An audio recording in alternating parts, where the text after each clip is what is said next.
Yes, we're back. BSideshow.net. Like we do every Monday, man. I got 5 on it. St. Patrick's Day. Let's get it. Oh, wait. We got the young Padawan, man. DJ Shady in the mix tonight. And next weekend's his birthday. We're going to do it up real big. We're going to drink apple juice and shit. That's what it is, man. We're going to party real hard. That's right. Bill the Wonder's coming, man. That's what's up. Hey, man, go ahead and introduce yourself to the people, man. Let them know what it is. What up, this is Jord Levus from Sydney, Australia. What else can I tell you? Hey, you know, he made the trip. He just, we were joking around, but he actually rode his motorcycle here.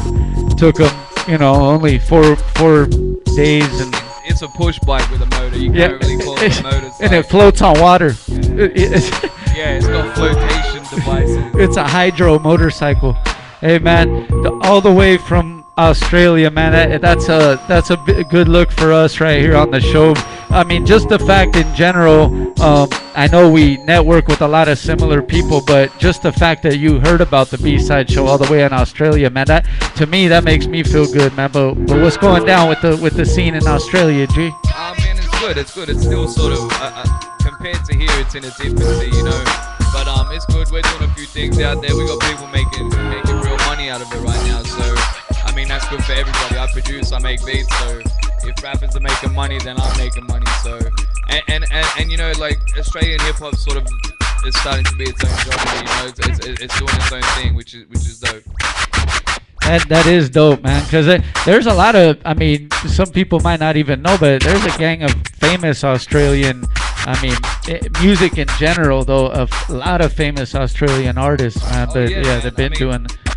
I personally know producers that I know a producer from Australia that did the majority of Jay Sean's album, basically, and I know people that have worked with 50 Cent on the Big Ten, and like, there's a lot of people that are really putting it down. It's just the MCs that sort of, I guess, have a hard time connecting with other cultures, I guess, just because of the accent differences and things like that.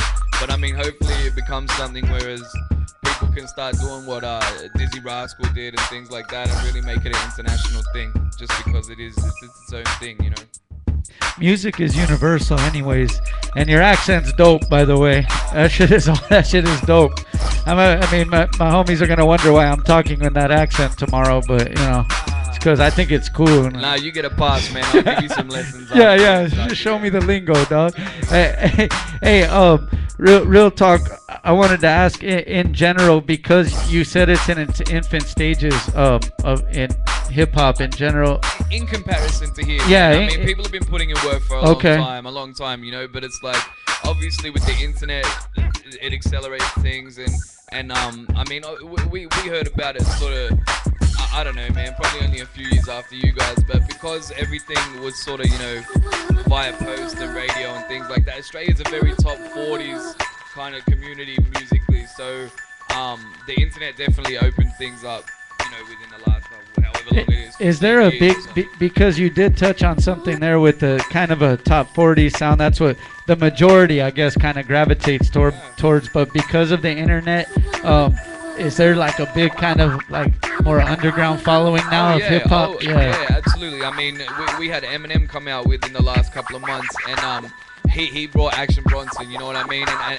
And without internet presence, that wouldn't happen. You know what I mean? No one in Australia would know who Action Bronson was without the internet. So, and I mean, it works the same for everybody. You know, like the Kendrick Lamars and all the new dudes, even like Young Thug and Migos, and like. The internet breeds these acts, you know, like it definitely. Man, this dude knows it. See, like this guy is like, you know, probably what is it, like 10,000? I don't know how many miles away it is. It's a lot of them. But it's a lot of those miles away. It's 16 hours worth of miles of flying. And that's flying. Yeah, that's not on his motorcycle. Yeah, it took a little longer. I had to stop a couple times. Hydroplaning. Hey, but that's like a lot of music knowledge that like you know your music game, your hip hop game, and yeah, from way over there, you know what's going on over here. So that shows you kind of, you know. I think that if you're passionate about something, you immerse yourself in it regardless, and if you're really about what you do, you've almost got an insatiable thirst to know everything. Like me personally, anyway, I need to know everything about everyone, even if I don't like them. You know what I mean? If they do what I do, I want to know everything. So I think that if you love what you do, that's sort of the hunger that you get. We're gonna play a video in a sec, but I wanted to ask you because you do produce as well. Yep. What are some producers like from over here that really kind of influenced your style? What up, Rizak? We're just talking about the homie right now. We were just talking about we want to go. It's St. Patrick's Day. We want to go get 86 out of somewhere tonight. So we're gonna do it big. Hey, but some of the maybe over here on this side, some of the producers that might have influenced you a little bit on your, getting into production. Oh man, it's a lot. Like obviously Dr. Dre. Dr. Dre is a huge influence. Like growing up in Western Sydney, like we were very influenced by the West. Because like it's funny, I had someone who's from like the inner city of Sydney sort of explain it to me. It was actually DJ Nino Brown, my business partner, and he was like, yeah, I think that because we're in the inner city, we sort of like the New York sound because it's a little bit more urban, it's a little bit more, and because in Western Sydney we're driving everywhere, we're not catching trains and things like that. It's like the Cali music sort of suits it a little bit more, but That's really interesting to me, dog. As a hip hop head, though, I want to know those things. That is interesting. But nah, like obviously there's your Dre's. There's the guys like Just Blaze who got me really turned on to actually start producing. And I mean, people that keep me producing are these new guys. Like Hit Boy. Hit Boy is incredible.